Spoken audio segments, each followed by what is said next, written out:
Sustan. You got that tape? Yep. Sustan, Nim.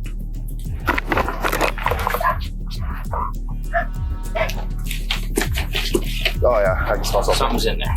Or As the police searched this house, they stumbled upon something they were looking for. As the officers carefully examined the evidence, each item revealed a more disturbing story, painting a scary picture of what had been hidden.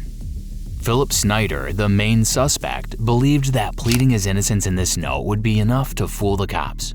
But what he doesn't know is that every move he makes and every word he speaks is being secretly recorded. And in those secret recordings, he said something only the killer would have known. I mean, I don't know how much effort it takes to do that. It doesn't? 2 minutes. On January 10th, 2018, Hartville police went to Philip Snider's house for a welfare check after receiving a chilling report from Roberta's brother, Brian, the day before. Brian had told officers that his 70-year-old sister had been missing for a week after supposedly taking a road trip to Graceland with her husband, Phil. Hey, Phil. Are you Phil? Yeah. You mind if I step in for a second? Sure, good morning. How you doing? Doing good. Good. Hey, we had some calls from family members, and they just wanted us to come out and check and make sure you're okay on you and your wife. You guys okay? I'm okay, yes. Okay. My wife passed away When that happened? the 6th. The 6th of January? Yeah. How'd that happen? We went down to Memphis to see Elvis's down there. And what family members asked you to check? Oh, Brian did. Oh, okay. Yeah. Okay. Yeah, they just wanted us to check and make sure that you're okay. And so what happened? She had, When did you guys go down? well, we left the 5th, January 5th? actually the 4th, late on the 4th and the 5th. Got down there the 6th, and she choked on her phlegm. She'd been choking for quite a year. Okay. And she wanted to go down one more time before she died. I think she knew she was going to die. Okay. But then came the shocking twist. Brian revealed that Roberta wasn't just missing, she was dead. When officers confronted Phil at his house, his calm, almost indifferent demeanor raised immediate red flags, and his bizarre explanation for her death only added to the growing sense of unease. At first he said she died on Friday. He wouldn't let him do an autopsy. He had her cremated and left the ashes down there and came home. Okay. Is there, so there's no record of her being buried? No, there's no record from the coroner's office in Memphis. They called the hotel. So where is he at now? He's back home. He's back here. Okay. He just met with his other son today and changed the whole story. What was his story to them? His story to them was it happened Saturday, not at the hotel, but at a parking lot somewhere else in Memphis. You won't tell who cremates a body the very next day and then leaves the ashes there and comes home. I don't know. I mean, that doesn't make sense to me whatsoever. When questioned, Phil claimed that during their trip, he had flagged down an ambulance in a parking lot. According to him, the paramedics checked Roberta and declared her dead on the spot. But there was something about his story that didn't sit right with the detectives. And then he said something that turned the investigation upside down. And when you get fluid around the heart, congestive heart failure, it happens in minutes, I guess. Is that what she was diagnosed with? Yeah. Paramedics thought that what it was. So this happened down in Memphis Yeah. then? Yeah. Where at in Memphis? Where were you at? It was at the, well, it was across the street from the motel. Okay. And What motel? well, Dave's Inn, I think it is. Days in Graceland? Yeah, Do you know what road that was on? Elvis Presley Boulevard. Elvis Presley Boulevard. Okay. How long were you guys planning on going? Well, we were going to stay at least 2 days, but it just didn't happen. Yeah. So she was choking on her phlegm, and there was an ambulance, or? Well, these guys were there, and they was checking on someone, and they didn't need any help. I said, "Can you help me? My wife is having a very bad problem." And they said, said she was gone. Okay. She had passed away. So she passed away in your car? Yeah. Okay, so did they transport her Yeah, then? yeah, and they transported her, yeah. Where'd they transport her to? I'm not sure where. You don't know? No, I was very upset. Oh, I can only imagine. And I went to the motel and checked in.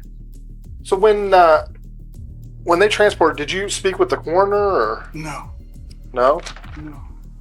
So what happened? So where's your wife now? What happened to her? They took her to a place where they cremate people.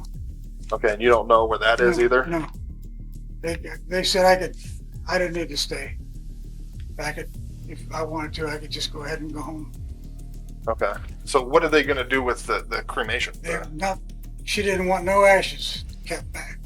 Okay. We talked about this, several times. Several times? Not several. In the last 6 months, we've talked about it. She would say, if I die, no, I don't want to be sitting on someone's shelf. So, no ashes brought back. The officers couldn't shake the feeling that Phil wasn't telling the whole truth. They decided to search his house, hoping to piece together clues about their route and where they might have stayed. But as they pressed Phil for answers, his casual, almost dismissive attitude only worsened things. No, I got a map in the truck. You got a map in the truck? Okay. That map says it's an old one. Yeah. Because, sir, I'm afraid that she's somewhere out there, and they're calling her Jane Doe right now. That's honestly what I think is going on. Then, the biggest surprise came when they headed upstairs. A moment that would unravel this twisted tale further. Who took her and where did she go? I don't know for sure. I don't know. Do you know that there's going to be some people that may think you did something to her? But I'm just asking you, do you know that there are some people that may think that? I didn't do it. Okay. And you didn't leave her somewhere else? No. Because that's what people will think. You know, I'm already getting phone calls from the news channels. This is going to be a big story. I want you to be aware of that. And it gets bigger when police don't have any answers. I can't help them. Okay. And I can't help you. Okay, and I appreciate that. You know? But I didn't do anything to her. Okay, and you know for absolute certainty that somebody else took her out of your truck on Elvis Presley Boulevard, and they took her somewhere. They said she was dead. Okay, and they took her somewhere.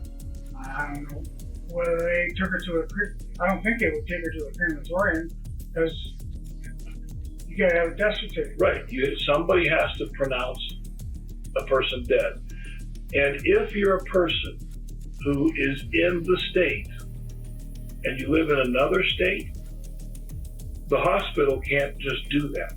A doctor can't do that. It has to be a medical examiner or a coroner. That's what the law is. So somebody official has to do that, and we've contacted all the official people, and they say, we never heard of Roberta Snider. We don't know anything about what you're talking about. The officers quickly began investigating Roberta's whereabouts, checking traffic cameras, ATM transactions, and gas station records along the route Phil claimed to have taken. It didn't take long for them to spot his truck on camera, but something was off. Roberta wasn't with him. Phil was completely alone at a gas station just an hour into the trip. If his story were true, Roberta should have been with him. The trail led them to a Sparta, Kentucky hotel where Phil claimed to have stayed the night. But when detectives reviewed the hotel records and security footage from January 4th, a disturbing pattern emerged. Phil was seen entering the lobby, collecting a room key and heading upstairs, all by himself. From the very start of the trip, Roberta was nowhere to be found. With this damning evidence in hand, the detectives confronted Phil again. This time, his calm demeanor began to crack and his story started to unravel. I admit that. That's the reason that you didn't see her on the videos, because she was already dead. She was dead on the way down. Oh my goodness. She was, but I wanted to get her to Graceland. So I did.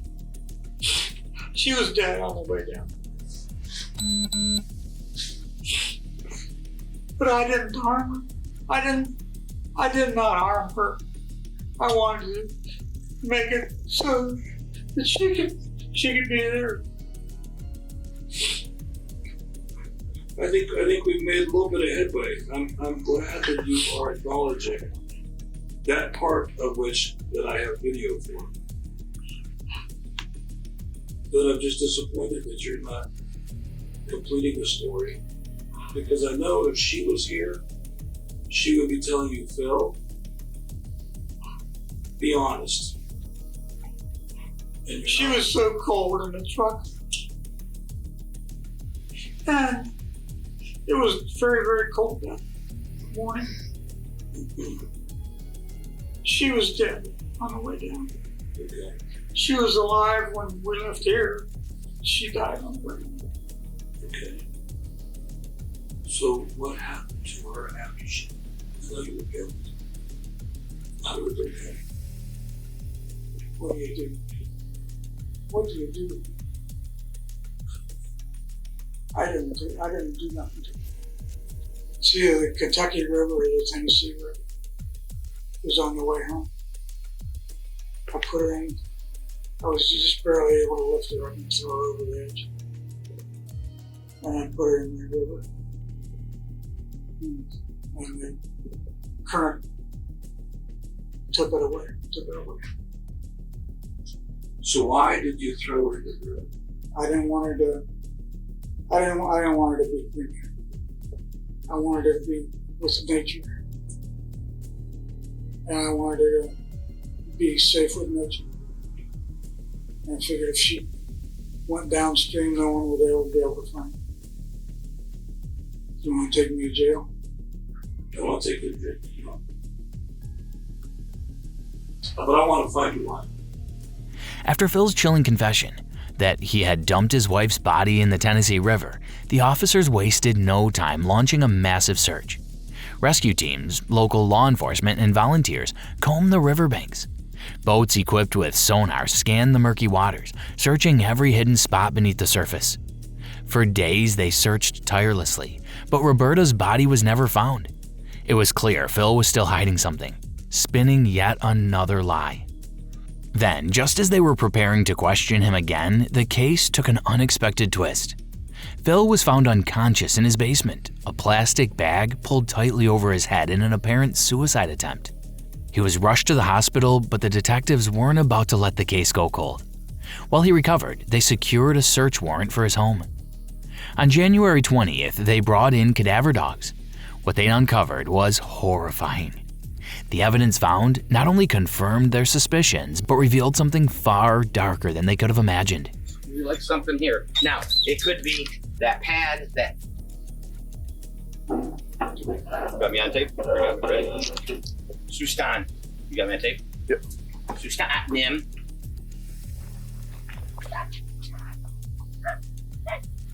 Nim. Inside the tub, detectives found a disturbing collection of items. Blood-stained clothing, plastic bags, and something that stood out. A cut-up sweatshirt with Hartville, Ohio printed on the front. This item raised more questions than answers. Everything was sent to the Bureau of Criminal Investigation lab for testing, and the results confirmed their worst fears. The stains on the items were human blood. Armed with this new evidence, detectives went straight to Phil at the hospital.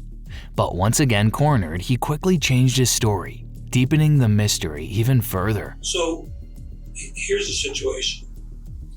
One of us is going to tell your story. If I tell your story, it's not going to be as well received as if you tell your story. Okay. not only that, but Kenny and Brian and Deborah all deserve to know the truth. Okay? And you are not being truthful.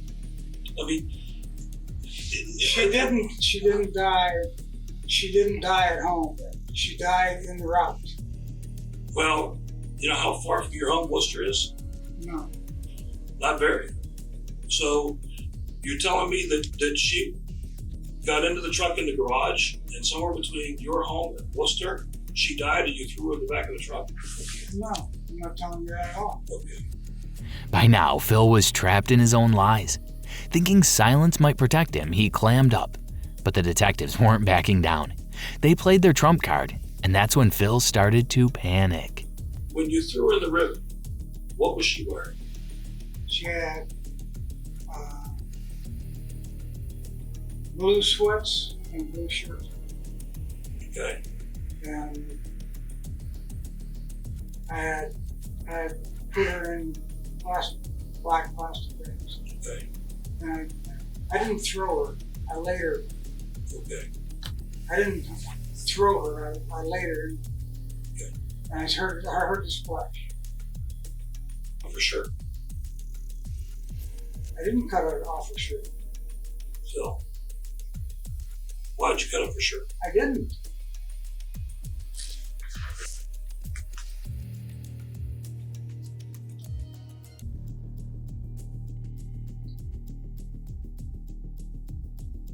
Where was this at? So, why'd you cut it for sure? I didn't. Where's that at? In your basement. No, that's something that she's done. No. I didn't do that. It was in that red bin under that table, Phil. Yeah, here's the thing about DNA and about human decomposition. Now remember, all of the stuff that we have is up at the Bureau of Criminal Investigation Crime Lab in Richfield, Ohio. I didn't cut her off her shirt. No. No, Well, then who did? I didn't. Then who did? I don't know that anybody did. So we know that that shirt came off of her dead body.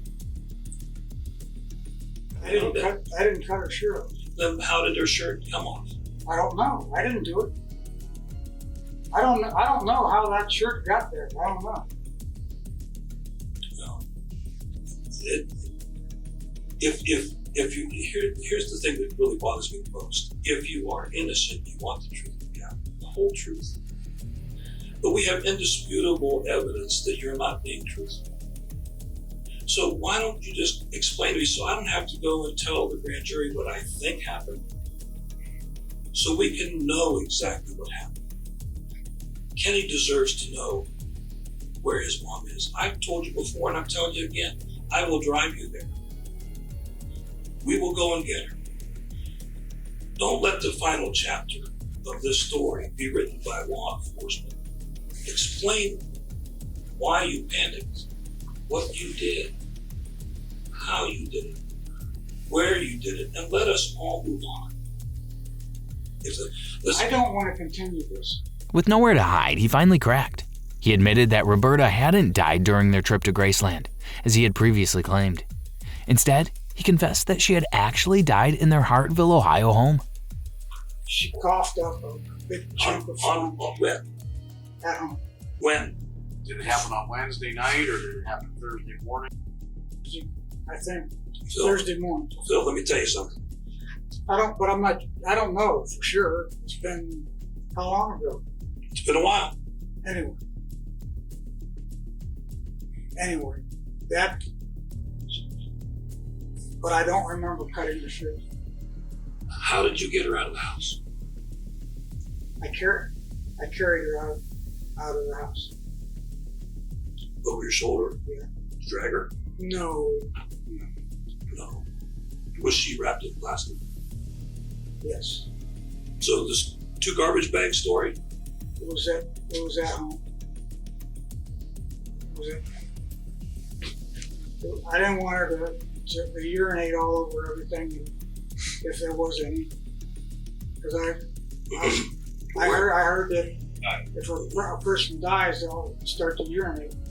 And I didn't want that to happen, so I put a bag on around her bottom. You didn't use the plastic that you were laying on? That same kind of plastic? No. So you expect us to believe that your wife is dead. In other words, she can't help you move her. And you put a garbage bag around her bottom and carried her out to your car. Out to the back of the truck. Up to the truck. She lost weight. She didn't weigh as much as that. Let's see if we're out of this. So, she died at home. Yes. She's wearing her blue sweatshirt because you didn't cut it off at the house. At some point on this trip, you bagged several bags and you cut off the shirt. And there's blood in the tub. So how did that happen? I don't know. I haven't counted, but I bet I got more than 20, probably not 50, but more than 20 lies. And you lied to him in the beginning. You lied to Brian. You lied to every family. You called every single one of them and told them a different version of the story. And you know what that tells a person that's been a policeman all his life? You're guilty of something. I'm not. I didn't kill my wife. And nobody's accused you of killing your wife. I didn't. That's the first time that word has even come out in this entire conversation. No, you said, did you kill your wife? I didn't. I never asked you that. I've never asked you that. I've asked you what happened. I didn't harm my wife. Well, you said that a bunch of times. The detectives quickly pieced together the most likely scenario. Phil had killed his wife in the Hartville home, loaded her body into his truck, and then dumped it in the river. But getting him to fully admit to the murder was far from easy. Law enforcement hit a roadblock. They still hadn't found Roberta's body. They needed someone who could crack Phil's story wide open. And luckily, they had the perfect person for the job. A retired undercover agent named Joan Bauer, now going by the name Missy. She took on the role of a down-on-her-luck divorcee caring for her mother. In early March 2018, Joan started to shadow Phil, blending into his routine. She quickly became a regular at his favorite breakfast spot where she met Fran, a woman who seemed to know more than she let on. She said you could sit with her. No, really, you can sit with me. No, please do. We have a signed teacher. You do, don't you? There wasn't a tag on mine when I got here. I'm new to the group. I needed a tag. Hi. I'm Missy. I'm Fran. It's nice to meet you.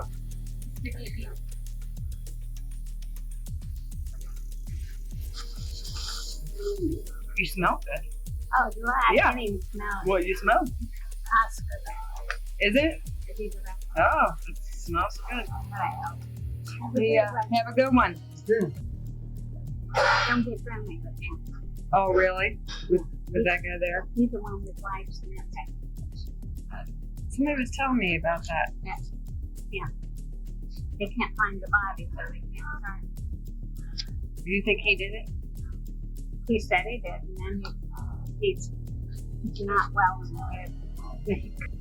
As Joan spent more time with Phil, their relationship grew. They started walking together in the park, engaging in casual conversations that built trust. During one of these walks, Joan shared her fabricated life, telling Phil how exhausting it was to care for her sick mother. She made sure to show him that she understood the frustration of looking after someone ill. Phil, feeling understood, began to see her as someone who could relate to his own struggles. Little did Joan know, though, Phil's reasons for feeling burdened were darker than she could have imagined. Throughout April 2018, Joan continued to build rapport with Phil. On one particular day, she casually mentioned that she was tired of caring for her mother and wanted to get rid of her. On April 20th, 2018, after listening to her concerns, Phil suggested meeting at a Wendy's instead of their usual spot. He assured Joan that he had a solution to her problem. What he didn't realize was that this seemingly innocent meetup would be the moment his buried secrets started to surface. Joan knew just how to play Phil. She flattered him, telling him how smart he was and that he could trust her to open up. Her praise stroked his ego, and soon he began to let his guard down. I mean, I don't know how much effort it takes to do that. Not much. It doesn't. 2 minutes. 2 minutes can get kind of long. I was gonna say, is that like, will she be fighting? Maybe. And yelling? No, she's going to yell because she'll face down in the car. I could totally do it. Well, did you do it well enough so they're not gonna find something? That's what I'm trying to help you with. You know what I mean? Because you know I get you. So did you do it well enough that they're not going to find something? Or are you worried they're going to find something? No, I'm not going to find something. Are you sure? No foul play. Are you? No, I mean, are you? I mean, did you do it well enough? Maybe. Joan could sense his anxiety, his hesitation. He was still hiding behind maybe. But Joan was patient. She carefully eased his tension, making him feel comfortable enough to reveal more. Slowly, she nudged him to speak in hypothetical terms, convincing him that discussing the events as what-if scenarios would protect him. I could give you a scenario. Yes, give me a scenario. Right, and that's just, yeah, I'm with you. Don't forget about the Tennessee. Okay. I can give you a scenario. Okay. I ask a guy who picks up dumpsters behind like Wendy's, Burger King. Yeah. So what do you do with that trash? Yeah. He said, take it to the dump. I said, what do you do with the neighborhood trash? He said, I take it and they sort through it. You mean like the neighborhood trash that you put out by the road? Yeah. I'm not real smart. So, you put her in the dumpster. That's a scenario. I know, but okay. Oh, then she's buried 10 feet deep in garbage now. We won't find her. Been packaged. There's no way. Just a scenario. I know. So just a scenario. We'll take her a body to decompose. A year. Does it really take that long? It'd be bonus. But what about if you were in garbage? I would think that would speed it up. I don't know. But she might not be in garbage. She might be in the What is it? No, come on. Okay. You love to tease with me, don't you? Okay. Let's talk about the maybe. We're just scenario. Just a scenario. Yes. Okay. Yeah. What kind of dump? Did they say what kind of dump that the big ones go to? Well, it's huge.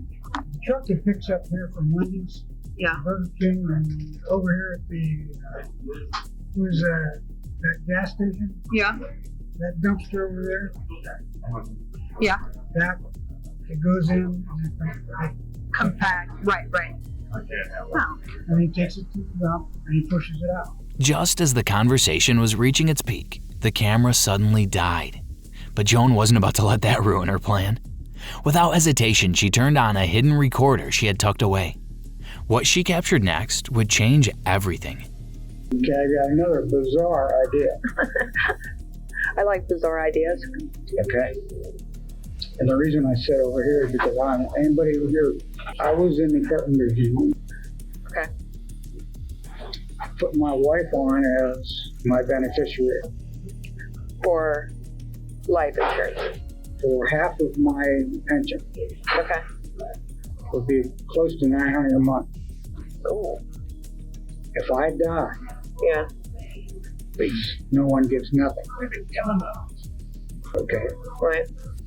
They don't even know that my wife, because there's no death certificate. Okay. Okay. Say there's a marriage of convenience.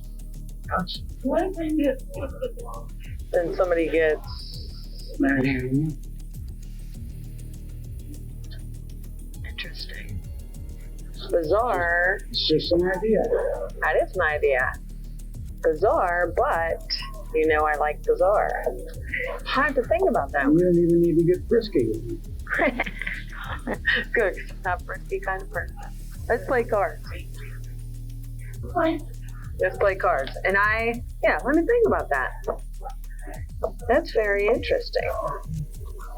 And my son Kenny doesn't even need to know. Because he doesn't even know that you have.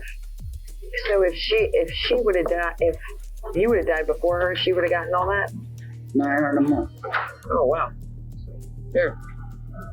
Did she know that? Oh, yeah. Oh. It's like 860 collaborating. Yeah. That's a lot of money. And like I said, I don't even care, which is crazy about it. I don't even care if you cut her up, put her in a blender, and drank her for breakfast. No. Well, I know you didn't do that. I know. So, but it's sort of like, I'm like, okay, I'll be laying there like, okay, did he use it right? Did he, like, how? No. I know, but I want to know. And it's like, why? I don't know why. I just do. Say she wasn't breathing. This is a scenario. What? And I'll put you get a plastic bag from some grocery stores don't have paper to give you a plastic bag. Like Giant Eagle, Yeah. the blue ones? Yeah. Or, yeah. Like that thin, though? That's pretty thin. Okay. Yeah. Say her tongue was stuck. If you put a bag, say this is just a scenario, Right. over her face Yeah. and tied it around her neck. Right. It's just a scenario. Right. She wasn't breathing anyway, possibly. But I didn't try to help her because she didn't want me to. Right. So, but aren't those too thin? You know? No. But okay, so how long does it take? Does it take a while? And if I did that to would that be better to do it like that to my mom or with the pillow? If I were to do that. If you were to do that. Yeah. Do the pillow. But say you have to tie the bag around her neck. Yeah. There might be a month on her neck. Just a scenario. Right. It's a possibility. Right. In that moment, Phil had no idea he was walking straight into a trap. He began recounting the horrific events of January 4th. While Roberta was peacefully asleep, unaware of the nightmare about to unfold, Phil attacked her. He placed a shop cloth over her head and struck her twice with a 2-pound hammer. Then, he tied a plastic grocery bag over her head and wrapped her lifeless body in a plastic tarp before placing it in a Rubbermaid container. To cover his tracks, he packed the container with garbage bags and loaded it into his truck. Along with it, he stashed grim pieces of evidence, the hammer, blood-stained pillows, and even a lamp. With every chilling word, Phil unknowingly sealed his fate. Joan's quick thinking and meticulous detective work had uncovered the horrifying truth behind Roberta's death. Or rather, her cold-blooded murder. After Joan slipped away, it didn't take long for the police to close in. They arrived at Wendy's, and this time, Phil had no chance to weave another web of lies. She right there? You sure? I heard it. Coming up on Hunky Glory. Peachy King. Peachy King, right here.